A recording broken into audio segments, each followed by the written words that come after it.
நீங்கள் ஏன் மகாத்மாவை எதிர்க்க வேண்டும்? தீண்டாமையை ஒழிப்பதில் மகாத்மாவும் அக்கறையோடுதான் இருக்கிறார் என்று ஏன் நம்பக்கூடாது? எத்தனையோ மகாத்மாக்கள் இதுவரை இந்தியாவில் பிறந்திருக்கிறார்கள், தீண்டாமையை ஒழிப்பதற்காக பாடுபட்டும் இருக்கிறார்கள். ஆனால் அவர்களால் தீண்டாமையை முழுமையாக ஒழிக்க முடியவில்லை. மகாத்மாக்கள் தோன்றுகிறார்கள், மகாத்மாக்கள் மறைகிறார்கள். ஆனால் தாழ்த்தப்பட்டவர்களின் நிலை இன்று வரை சிறிது கூட உயரவில்லை.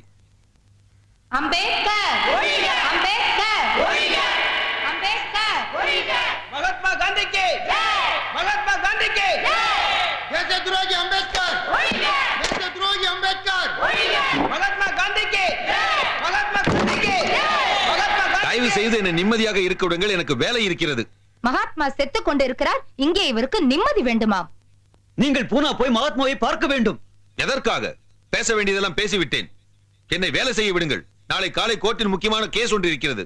காந்தியின் உயிரை விட உங்களுக்கு பணம் சம்பாதிப்பது முக்கியமாக போய்விட்டதோ?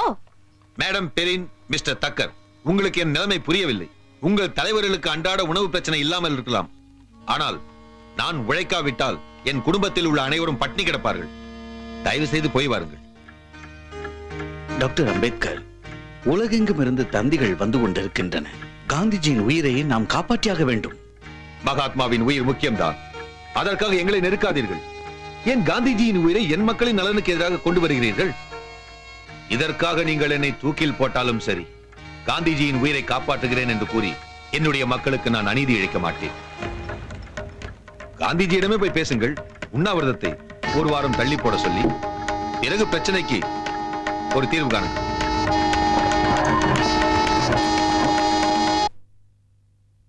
ஆற்றல் படைத்தவர்,